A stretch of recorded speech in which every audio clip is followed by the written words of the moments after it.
नमस्कार दोस्तों, जय श्री कृष्ण, राधे राधे। प्रिय दर्शकों, स्वागत है आप सभी का। दोस्तों, यह कहानी है स्त्री कैसे सभी मनुष्यों को अपने जाल में फंसाती है।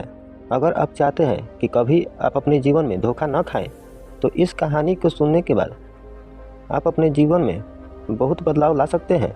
इस संसार में ऐसी औरतें भी हैं जो सुंदर और सुशील औरतों को भी बदनाम कर देती है। आपसे निवेदन है कि इस कहानी को पूरा अवश्य सुने, क्योंकि मित्रों, यह कहानी आपको बहुत अच्छी जानकारी और सीख देगी। तो चलिए कहानी को शुरू करते हैं। बहुत समय पहले की बात है। किसी राज्य में एक राजा रहा करता था। वह राजा बहुत ही धर्म आत्मा राजा था। उसकी राज्य की चर्चाएं बहुत दूर दूर तक फैली हुई थी। उस राजा का पुत्र था जिसकी उम्र कुछ ज़्यादा नहीं थी, 12 या 13 वर्ष होगी। वह राजकुमार बड़ा ही सुंदर था। राजा उसकी शादी कर देता है। जब राजा ने उसकी शादी की तो राजकुमार उस वक्त मात्र 14 वर्ष का था। तभी उसकी शादी कर दी गई थी और राजा अब बूढ़ा हो चुका था।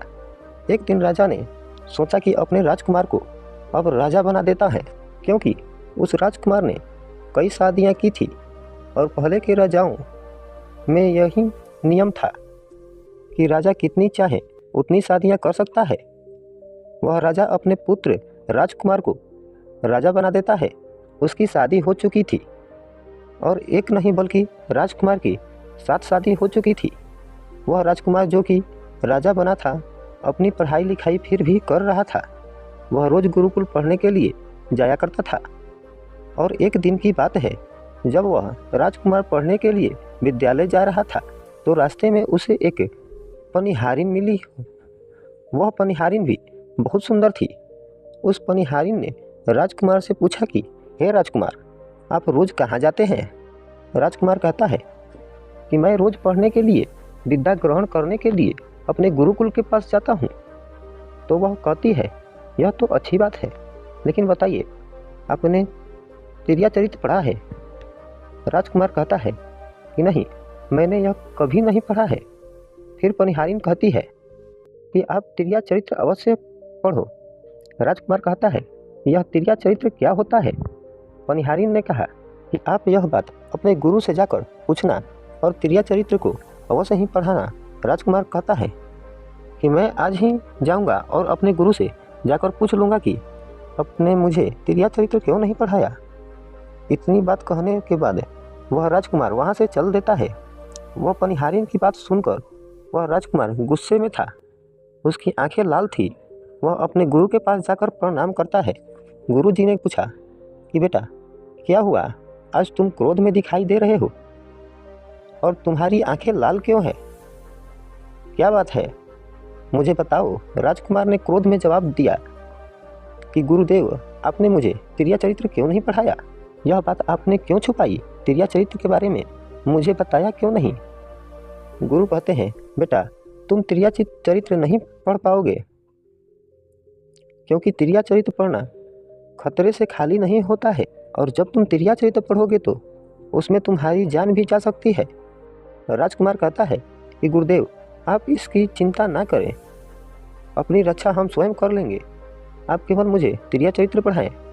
गुरुदेव कहते हैं कि ठीक है, अब तुमने हट कर ही ली है तो अब हम तुम्हें तिर्याचरित्र पढ़ाते हैं। तिर्याचरित्र पढ़ते पढ़ते राजकुमार को 1 साल हो गया, और जब 1 वर्ष हो गया तो गुरु ने कहा कि बेटा, अब तुम्हारी पढ़ाई पूरी हो चुकी है, अब तुम घर जा सकते हो और आराम से अपने राज्य को चला सकते हो। अब तुम्हें यहाँ आने की कोई आवश्यकता नहीं है। राजकुमार कहता है, ठीक है गुरुदेव।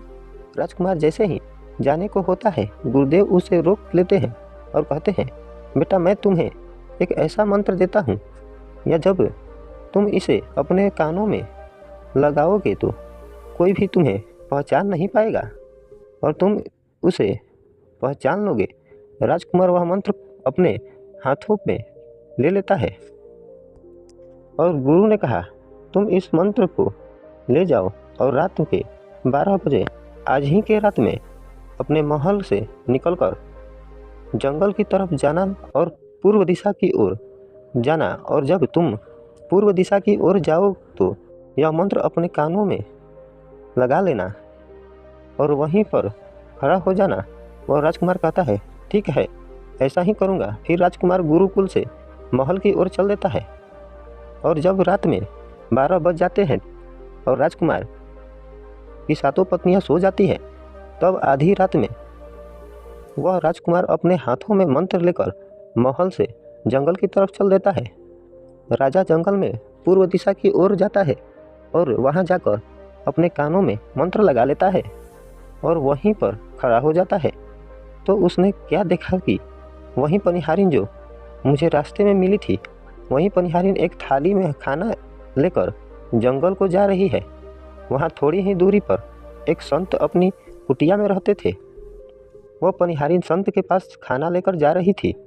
राजा ने देखा कि यह तो वही पनिहारिन है जिसने मुझसे कहा था कि त्रिया चरित्र की पढ़ाई पढ़ो, लेकिन पनिहारिन उस राजा को नहीं पहचान पाई क्योंकि राजा ने कानों में यंत्र लगाया हुआ था। यंत्र लगाने की वजह से राजा किसी को भी पहचान नहीं सकता था। राजा ने अपने मन में सोचा कि चलो उसके पीछे चलते हैं कि यह आधी रात को भोजन लेकर संत कुटिया की तरफ क्यों जा रही है, इसका क्या कारण है। वह राजा भी उसके पीछे पीछे छुपता हुआ चल दिया। अब वह पनिहारिन उस कुटिया में उस बाबा के वहाँ पहुँची। उस बाबा के पास जादू की पोटली थी और वह बाबा जादूगर था।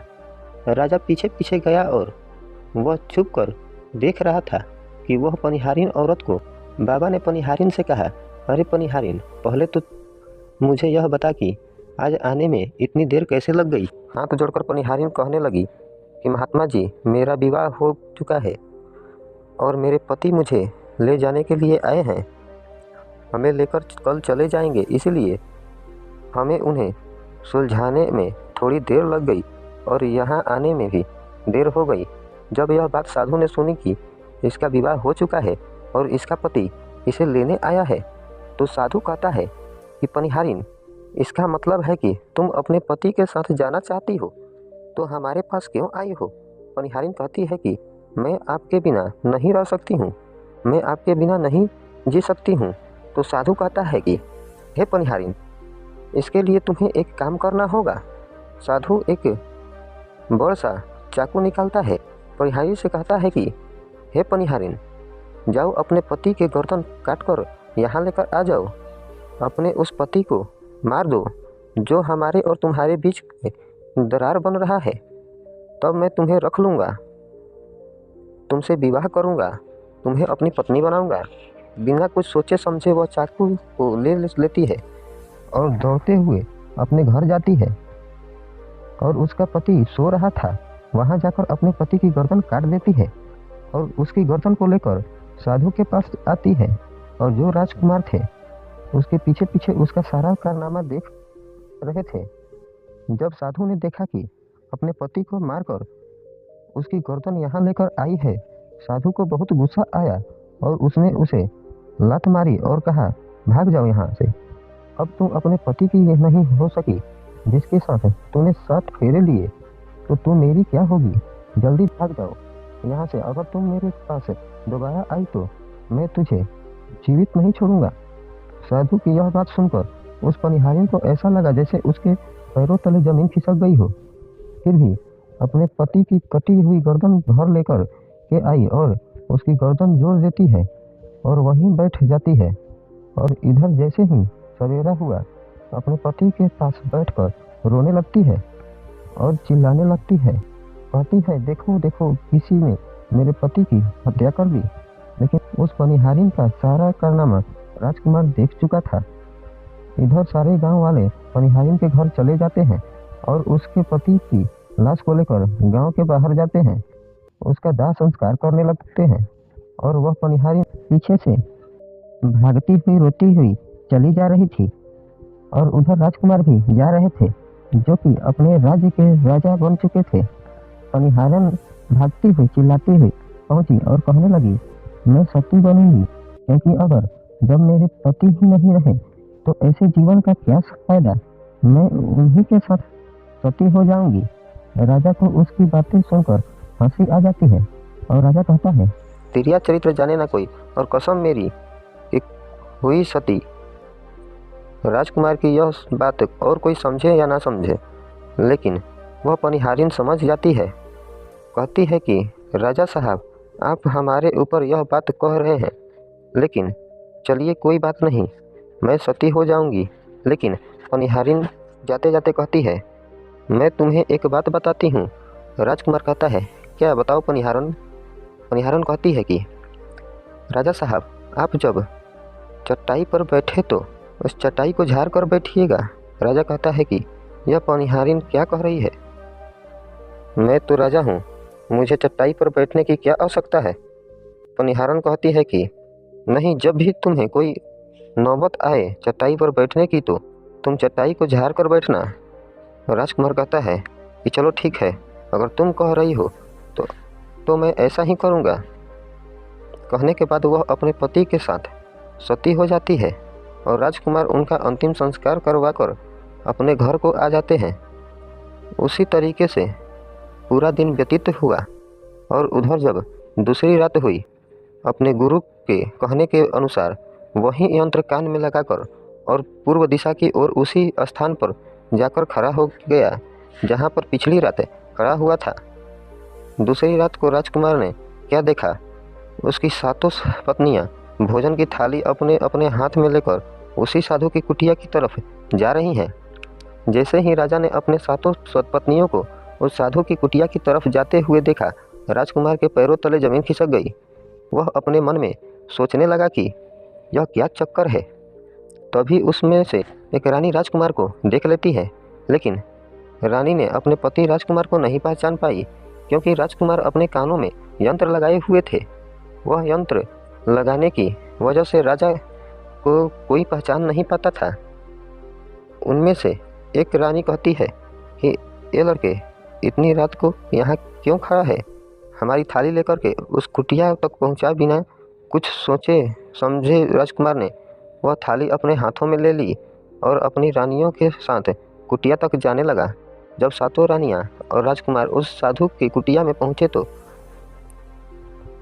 राजकुमार कुछ भी नहीं बोल रहा था, क्योंकि राजकुमार देखना चाहता था कि हमारे प्यार में ऐसी क्या कमी है जो हमारी सातों रानियां इस साधु के पास आती हैं, और इस साधु के पास ऐसा क्या है जो हमारी सातों रानी अभी यहाँ आ रही है। यह राजकुमार छुप करके सब जानना चाहता था। उधर जब वह सातों रानी राजकुमार को लेकर साधु के पास पहुंची तो महात्मा राजकुमार को देखकर कहता है कि यह कौन है। तो सातों रानियां कहती हैं कि महात्मा जी, यह बालक हमें रास्ते में मिला, इसने हमारी सहायता की तो हम इसे अपने साथ लेकर आ गए। रानी कहती है कि एक काम करते हैं, इसे आज रात यहीं रहने देते हैं, कल सुबह होते ही यह चला जाएगा। वह साधु उनकी बातों को मान लेता है। वह साधु अपने एक शिष्य को बुलाता है और उससे कहता है कि आज रात के लिए इस बालक को रुकने की व्यवस्था कर दो। वह शिष्य राजकुमार को लेकर एक कमरे में जाता है। उस कमरे में एक चटाई बिछी हुई थी। शिष्य कहता है कि देखिए भाई, आज तुम्हें चटाई पर सोना पड़ेगा। वह शिष्य राजकुमार को इतना कहकर वहाँ से चला जाता है। राजकुमार उस कमरे में अकेले पड़ जाता है। अपने मन में सोचता है कि आज तो नौबत आ ही गई चटाई पर सोने की। राजा कहता है, चलिए कोई बात नहीं, आज की रात हम चटाई पर ही गुजार लेते हैं। राजकुमार जैसे ही चटाई पर बैठने ही वाला था, उसे पनिहारिन की बात याद आ गई। वह सोचने लगा कि पनिहारिन ने मुझे से कहा है कि जब भी तुम्हें चटाई पर बैठने की नौबत आए, तुम चटाई को अवश्य झाड़ लेना। चलो आज पहले झाड़ ही लेते हैं, हो सकता है इसका कोई राज हो। जैसे ही राजकुमार ने चटाई झाड़ी तो उसने क्या देखा। उसने देखा कि एक बहुत बड़ा भयानक कुआं है। जब उस कुएं को देखा तो राजा के होश उड़ गए। राजा उस कुएं के अंदर झांक कर देखता है। राजा को अंदर बहुत सारे कैदी दिखाई देते हैं। उन्हें उस्तादों ने अंदर कैद करके रखा था। उन कैदियों में से एक आदमी ने राजकुमार को पहचान लिया। वह आदमी राजकुमार से कहता है कि राजकुमार, आप यहाँ कैसे आए।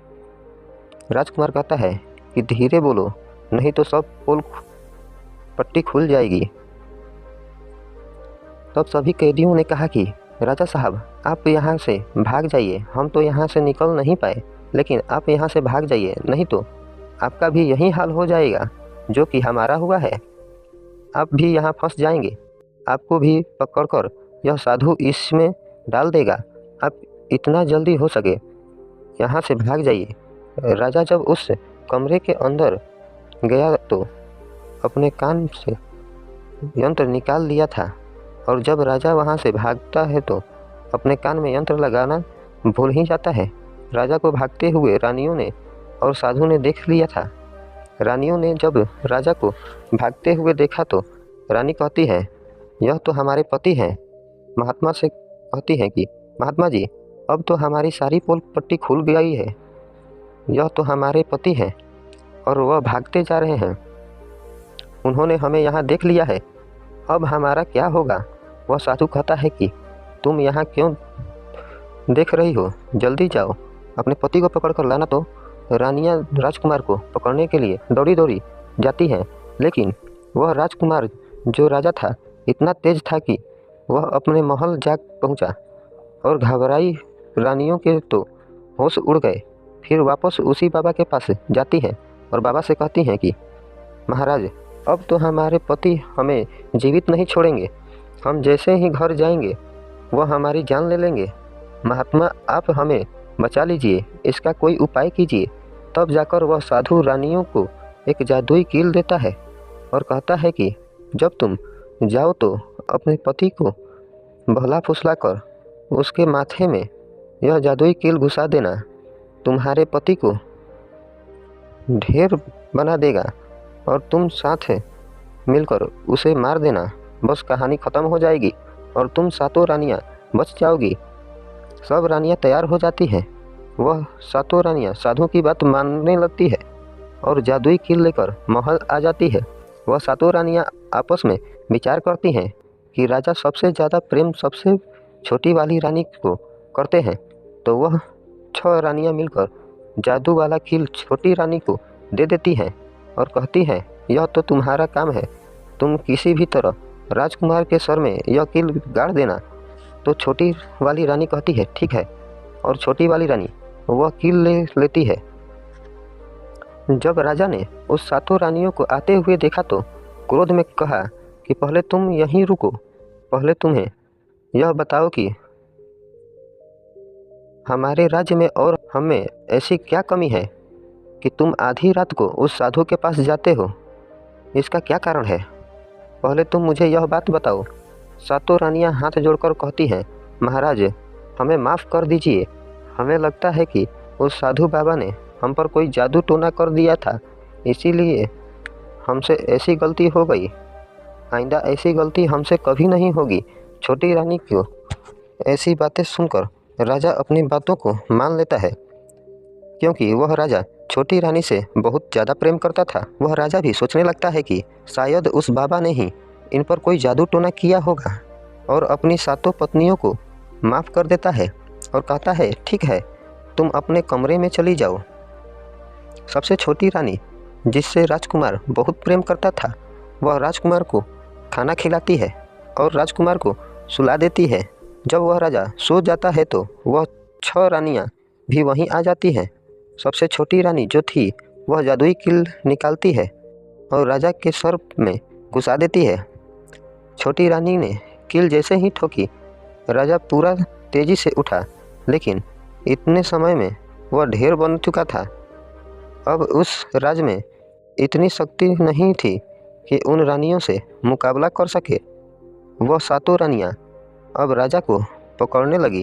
राजा फिर भी हिम्मत नहीं हारा और अपने महल की खिड़की से कूदकर राजा भागते भागते अपने गुरु के पास पहुंच गया और कहने लगा कि गुरुजी, मुझे माफ़ कीजिए, मेरी जान बचाइए, नहीं तो मैं मारा जाऊंगा। गुरु कहते हैं कि बेटा बता, मैंने तुम्हें कहा था कि तू तिरिया चरित्र मत सीखो, इसमें जान भी जा सकती है। देखा इसका नतीजा। राजकुमार कहता है, गुरुदेव मुझे माफ़ कर दो और जल्दी मेरी जान बचाओ, नहीं तो मैं मारा जाऊंगा। मेरी पत्नी ने मेरे सिर पे जादुई कील ठोकी है, जिसकी वजह से मैं ढेर बन चुका हूँ। गुरु ने जब ध्यान से देखा तो कहा कि यह वही कील है जो साधु ने दिया है। मैं तुम्हें अब नहीं बचा सकता। राजकुमार कहता है, नहीं गुरुदेव, ऐसा मत कीजिए। मैं आपका शिष्य हूँ। आपका कर्तव्य है कि मेरी जान बचाना। तो अब गुरु कहते हैं कि हे बेटा, मैं तुम्हें बचा तो नहीं सकता, लेकिन एक उपाय है। राजकुमार कहता है, क्या? गुरुदेव कहते हैं कि तुम्हें तोता बना देंगे, और जब हम तुम्हें तोता बना देंगे तो तुम सुखवाद राजा के राज्य में चले जाना और वहीं जाकर रहना, क्योंकि सुखवाद राजा में वह साधु का जादू नहीं चलता है। और तुम्हें जब बहुत प्रेम करने वाली स्त्री मिलेगी तो तुम पुनः राजकुमार बन जाओगे। वह राजकुमार कहता है, ठीक है गुरुदेव, आप हमें तोता बना दीजिए। तो वह गुरुदेव उसे तोता बना देते हैं और वह तोता बनने के बाद वहाँ से उड़ जाता है और सुखवादी जाकर रहने लगता है। सातों रानियाँ उस राजकुमार को खोज रही थी। जब राजकुमार नहीं मिला तो फिर से उस बाबा के पास जाती हैं और कहती हैं कि बाबा जी, वह रात को राजा भाग चुका है। आप अपनी पोटली निकालिए और देखिए कि वह कहाँ है।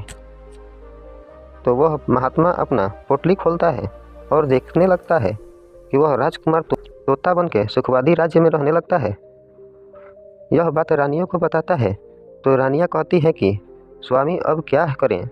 वह साधु कहता है कि अब तुम अपने राज्य महल में जाओ और जाकर घोषणा कर दो कि जो भी तोता पकड़ कर के लाएगा, हम उसे 5 सोने के सिक्के देंगे। सातों रानियों ने अपने महल पहुँच के और वहाँ पर घोषणा कर देती है कि सभी पहेलियाँ से कह देती है कि जो तोता पकड़ कर लाएगा उसे 5 सोने के सिक्के देंगे। राज्य के जितने बहेलिए थे वह तोता पकड़ने के लिए चारों तरफ घूमने लगते हैं, और जो भी तोता पकड़ते हैं वह रानी के पास जाता है और 5 सोने के सिक्के ले लेता है और वहाँ से चले जाते हैं। और वह सातों रानियाँ उस तोते को मार देती हैं। ऐसे ही धीरे धीरे बहुत समय निकल गया और वह राजकुमार तो तोता बनकर जहाँ गया था वहाँ सारे तोता होश से बहुत अच्छी अच्छी बातें करता था, उन्हें बहुत ज्ञान की बातें बताता था। तो सारे तोता को लगा कि यह तोता तो बहुत समझदार है, यह तोता तो बहुत अच्छी अच्छी बातें करता है, इसे हम अपना राजा बना लेते हैं। और सभी तोता मिलकर उसे राजा बना देते हैं। राजकुमार सभी तोता का राजा बन जाता है और वहीं छुपकर रहने लगता है।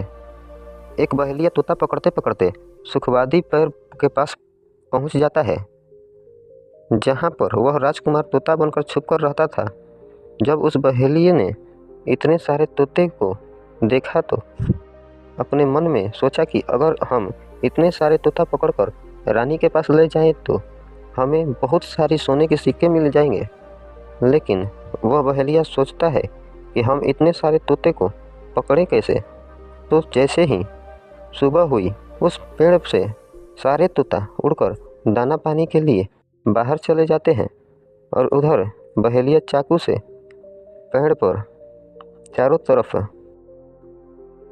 कट लगा देता है, जिससे कि पेड़ से बहुत सारे गोंद निकल जाते हैं। पेड़ के चारों तरफ गोंद हो जाते हैं। जो लोग गोंद के बारे में नहीं जानते हैं, मैं उन्हें बता दूं कि हर पेड़ पर एक प्राकृतिक गोंद निकलता है जिससे हम कुछ भी चिपका सकते हैं। तो दोस्तों, अब बहेलिया सोचता है कि जब भी वह सारे तोते आएंगे, उस पेड़ पर बैठेंगे, वह सभी उस पेड़ में चिपक जाएंगे और मैं आसानी से उन्हें लेकर चला जाऊंगा। बहेलिया वहीं छिपकर देखने लगता है और जब शाम हुई, सारे तोता वापस आए और वह तोता जैसे ही पेड़ पर बैठे, सभी का पैर उस गोंद में चिपक गया, क्योंकि पूरे पेड़ में गोंद ही गोंद लगा हुआ था। अब तो सारे तोते परेशान हो गए। उनमें राजकुमार जो अभी तोता बना हुआ था वह भी चिपक गया था। सारे तोते राजकुमार से कहते हैं, क्योंकि सारे तोता राजकुमार को अपना गुरु मानते थे कि आप कुछ भी सोचो, हम सबको बाहर निकालो, नहीं तो सुबह तक बहेलिया आएगा और हमें पकड़कर लेकर चला जाएगा। वह राजकुमार कहता है कि तुम बिल्कुल चिंता ना करो, अब सुबह वह बहेलिया आएगा तो तुम उसकी ऐसा करना कि उस बहेलिए को लगे कि सारे तोते मर चुके हैं। और जब सभी तोता कहते हैं ठीक है गुरुदेव। सुबह हुई, जैसे ही बहेलिया पेड़ के पास पहुंचा, सभी तोता ऐसे लटके हुए थे जैसे कि वह सभी मरे हुए हैं। जब बहेलिया तोते को देखा तो सोचा कि अरे यह क्या हो गया, अब तो सभी मर गए, अब हमें सोने के सिक्के कैसे मिलेंगे। फिर बहेलिया ने सोचा कि चलो अब इन्हें उड़ा देते हैं। बहेलिया पैर पर चढ़ा और उनको उड़ाकर नीचे फेंकने लगा। बहेलिया ने सभी तोते को उड़ाकर नीचे फेंक दिया, लेकिन राजकुमार था जो तोता बना हुआ था वह वहीं पर रह गया और नीचे जितने भी तोते थे वह सभी उड़कर भाग गए। बहेलिया ने सोचा अरे यह क्या हुआ, इस पर सिर्फ एक ही तोता है जो कि मरा लटका हुआ है। जितने तोते को मैंने छुड़ा कर नीचे फेंके वह सभी उड़कर भाग गए। बहेलिया ने सोचा इसका मतलब यह सारा तोता ने मिलकर मेरे साथ धोखा दिया। अब वह राजकुमार जो तोता बना हुआ था वहीं सिर्फ पेड़ पर लटका हुआ था। वह बहेलिया कहता है कि यह सब तुम्हारी चाल है, चलो अब मैं तुम्हें लेकर जाऊंगा, रानी के हाथ में दूंगा और मुझे 5 सोने के सिक्के मिले जाएंगे। और इधर वह बहेलिया उस तोता को बेचने के लिए रानी के पास जाने लगता है। रास्ते में वह तोता कहता है जो कि राजकुमार था, वह बहेलिया से कहता है कि तुम मुझे कहाँ ले जा रहे हो। तो वह बहेलिया कहता है मैं तुम्हें बेचने के लिए रानी के पास ले जा रहा हूँ, अगर मैं तुम्हें वहाँ बेच दूंगा तो मुझे 5 सोने के सिक्के मिलेंगे। वह राजकुमार कहता है कि मैं अगर तुम्हें 500 सोने के सिक्के दिलाऊंगा। बहेलिया उस तोते की बात मान लेता है और रानी के पास बेचने की वजह राजा के राज्य के मेले में तोता को बेचने चला जाता है। और राजा के राज्य में यह नियम था, अगर किसी व्यक्ति का सामान समय तक नहीं बिका तो वह राजा स्वयं आकर उसे खरीद लेता था। बहेलिया उस तोते को लेकर बाजार में पहुंचा। जब कोई व्यक्ति उस तोते को खरीदने जाता तो वह पूछता कि यह कितने का है। तो वह बहेलिया कहता कि तोता अपना दाम स्वयं बताएगा। तो वह तोता अपना दाम इतना बता देता कि कोई भी व्यक्ति उसे खरीद ही नहीं पाता। ऐसे ही करते करते शाम हो गई है और अब सभी अपने अपने दुकान लेकर चले गए। सभी का दुकान उजड़ गया, बस एक बहेलिया और एक तोता ही रह गए थे। उधर राजा ने अपने सिपाहियों को आदेश दिया और बोला जाओ देख कर आओ, किसी का सामान तो नहीं रह गया। जब राजा के सिपाही आए तो उन्होंने देखा कि एक बहेलिया तोता को लेकर बैठा हुआ है। सिपाही बहेलिए से कहता है कि हे बहेलिया, तुम यहाँ तोते को लेकर क्यों बैठे हो, तुमसे कितने में बेच रहे हो। तो तोता कहता है कि जो इन्हें 5000 सोने के सिक्के देगा वही मुझे खरीद पाएगा। उस तोते की बात सुनकर वह सिपाही आश्चर्य में पड़ गया और सोचते हैं अरे यह तोता तो अपना मूल्य स्वयं बताता है। तब सिपाही राजा के पास जाते हैं और राजा को सारी बात बताते हैं। कहते हैं एक बहेलिया एक तोता लेकर बैठा हुआ है, लेकिन वह तोता अपना मूल्य स्वयं ही बताता है। वह इतना महंगा बताता है, शायद इसीलिए उसे कोई खरीद नहीं सका। राजा सिपाही से पूछता है कि अपना मूल्य कितना बता रहा है। तो सिपाही कहता है अपना मूल्य 5000 सोने के सिक्के बता रहा है। चलिए हम खरीदेंगे, अगर नहीं खरीदेंगे तो आपके राज्य की बदनामी होगी कि राजा के दरबार में एक तोता नहीं बिका। और इसीलिए राजा अपने मंत्रियों के साथ अपने रथ पर सवार होकर बाजार में पहुंचता है और कहता है इसका क्या मूल्य है। बहेलिया हाथ जोड़कर कहता है कि राजा साहब, मूल्य तोता स्वयं बताएगा। वह राजा फिर तोते से पूछता है तो तोता कहता है कि राजा साहब 50,000 सोने के सिक्के देंगे, 50,000 सोने के सिक्के देंगे वही मुझे खरीदेंगे। अपने सिपाहियों से 500 सोने के सिक्के मंगवाया है और बहेरिया को पकड़ा देता है और तोता को लेकर अपने महल चला जाता है। वह तोता बहुत ही बुद्धिमान था क्योंकि वह राजा था। वह तोता राजा को बहुत अच्छी अच्छी बातें बताने लगता है। जब राजा पर कोई खतरा आने वाला होता है तभी वह तोता बता देता कि राजा साहब, आप पर यह खतरा आने वाला है। और इसी तरह सब उस तोते से बहुत अधिक प्रेम करने लगते हैं। जब यह बात रानियों को पता चलता है कि राजा ऐसा तोता लेकर आया है जो कि बोलता है और बहुत अच्छी अच्छी बातें बताता है, तो रानियां राजा से कहती हैं, उस तोता को मेरे पास भिजवा दीजिए, हम भी उस तोते को देखना चाहते हैं, हम उस तोते से बातें करना चाहते हैं। राजा अपने मंत्रियों से कहकर वह तोता रानियों के पास भिजवा देता है। रानी उस तोते से बातें करते हैं, बहुत खुश हो जाती हैं। वह रानी भी तोते से बहुत प्रेम करने लगती है और कहती है कि हाय रे तोता, इसीलिए तुझे राजा साहब ने 500 सोने के सिक्के देकर खरीदे हैं। राजा की एक पुत्री थी जो कि बड़ी सुंदर थी। रानी अपनी पुत्री से कहती है कि आज से तुम कहीं इस तोते का ध्यान रखोगी और कल तुम इसे अच्छे से धोकर नहला देना। वह राजकुमारी भी उस तोते से बहुत प्रेम करती है। जैसे ही सुबह हुआ, राजकुमार उस तोते को लेकर नहलाने लगती है। राजकुमारी उसे नहला रही थी तो उसने देखा कि तोता के सिर पर कील सा कुछ लगा हुआ है। निकाल देती है। राजकुमारी जैसे ही कील को निकालती है, वह तोता पहले वाला एक सुंदर सा राजकुमार बन जाता है। उसे देखकर राजकुमारी घबरा जाती है। राजकुमार कहता है कि तुम घबराओ नहीं, यह वापस से मेरे सर में लगा दो तो मैं फिर से तोता बन जाऊंगा और उसके बारे में मैं तुम्हें रात्रि में बताऊंगा। तुरंत ही वह राजकुमारी वह कील राजकुमार के सर में लगा देती है और वह वापस से तोता बन जाता है। रात को राजकुमारी तोते को लेकर अपने कमरे में जाती है और उसके सर से कील निकाल देती है और वह तोता फिर से राजकुमार बन जाता है। वह राजकुमार अपनी सारी दास्तान राजकुमारी को बताता है और कहता है, माफ़ करना, यह दास्तान तुम किसी को मत बताना, नहीं तो मेरी जान चली जाएगी। राजकुमारी उसके बारे में अपनी माता और पिता को भी नहीं बताती है। दिन भर वह तोता रहता है और रात को राजकुमारी उस तोते को अपने कमरे में ले जाती और उसे उसके माथे से कील निकाल देती और राजकुमार बना देती और रात में वह दोनों साथ में ही रहते। और ऐसे ही धीरे धीरे समय निकलता गया। राजकुमारी को राजकुमार से प्रेम हो जाता है।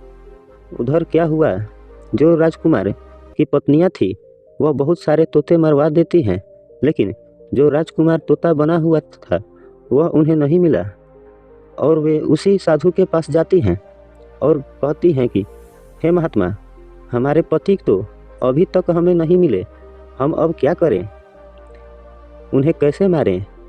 वह साधु फिर से अपनी पोटली खोलता है और देखता है कि राजकुमार अभी तक तोता बन के राजा के घर में रह रहा है। वह साधु रानियों से कहता है कि तुम एक काम करो कि तुम नृत्य कला सीखो,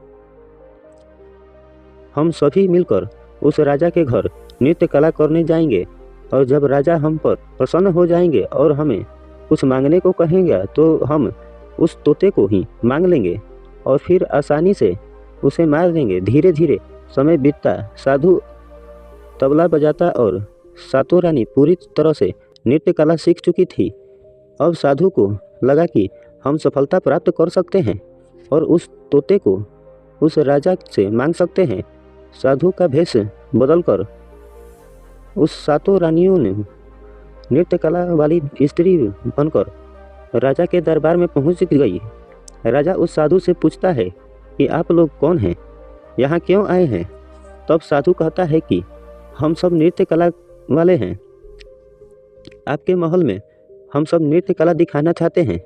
राजा को भी गाने बजाने का बहुत शौक था। वह मान जाता है उधर वह साधु अपना गाना बजाना चालू कर देता है।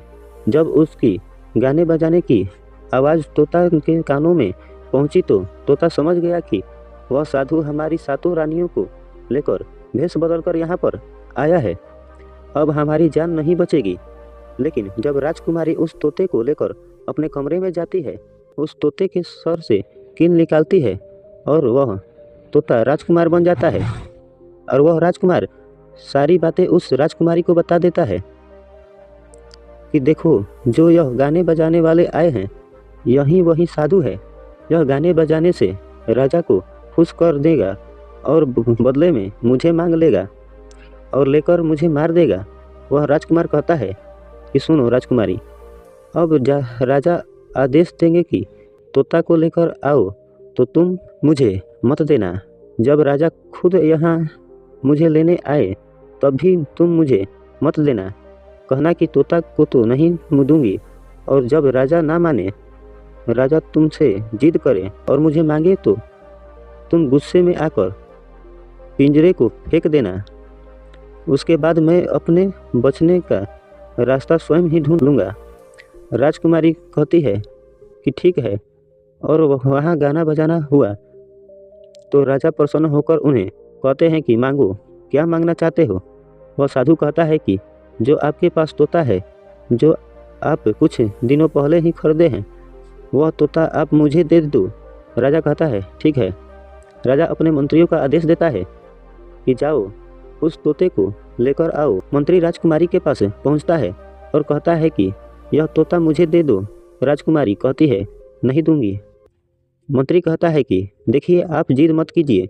राजकुमारी कहती है कि तुम जाओ और मेरे पिताजी को यहाँ भेज दो, वह आकर इसे ले जाए।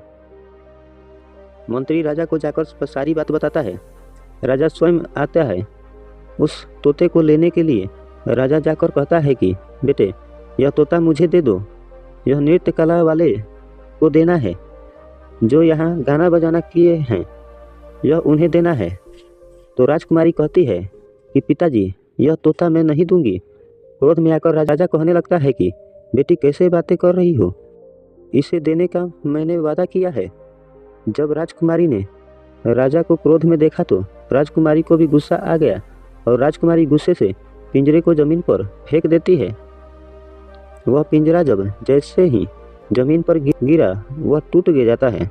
तोता जो था वह चावल और दाना बन जाता है। और जैसे ही साधु को यह बात पता चलती है, फिर तुरंत कबूतर बन जाता है और उस दाने को चुभकर झुकने लगता है। उसमें से जो एक दाना था, सब वही राजकुमार था। जैसे ही वह दाना चुभने वाला होता है, राजकुमार बाज बन जाता है और एकदम से कबूतर पर झपटता है और उसे मार देता है। इस तरह से उस साधु की मृत्यु हो जाती है। राजा यह सब देखकर आश्चर्यचकित हो जाता है। उस कबूतर को मारकर फिर से तोता बन जाता है और जो राजकुमारी की उस तोते से कील निकाल देती है और वह फिर से अपने जैसा राजकुमार बन जाता है। वह राजकुमारी अपने पिता को सारी बात बता देती है। राजकुमार कहता है कि देखिए राजा साहब, मैं भी एक राजा हूँ और मैं आपकी बेटी से प्रेम करता हूँ और मैं उससे शादी करना चाहता हूँ। वह राजा अपनी पुत्री से पूछता है कि बेटी, क्या तुम इसे शादी करना चाहती हो। तो राजकुमारी कहती है कि पिताजी, मैं इससे प्रेम करती हूँ। और फिर राजकुमार उस राजा की पुत्री से विवाह करके अपने महल जाता है और जो उनके 7 पत्नियाँ थी, उनको पकड़कर बंदी गृह में बंद करवा देता है और राजकुमार खुशी खुशी उस राजकुमारी के साथ रहने लगता है।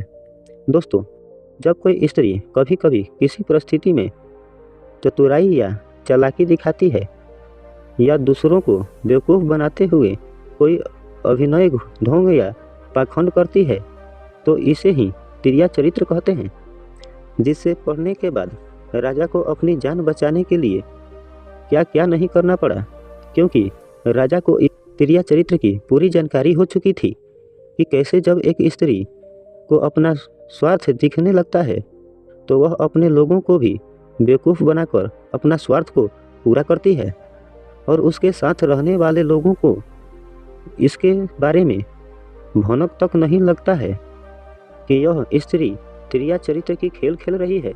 दोस्तों, आज के टाइम में हर दूसरा लोग त्रिया चरित्र कर रहा है, जिसके अंदर थोड़ा सा भी स्वार्थ है।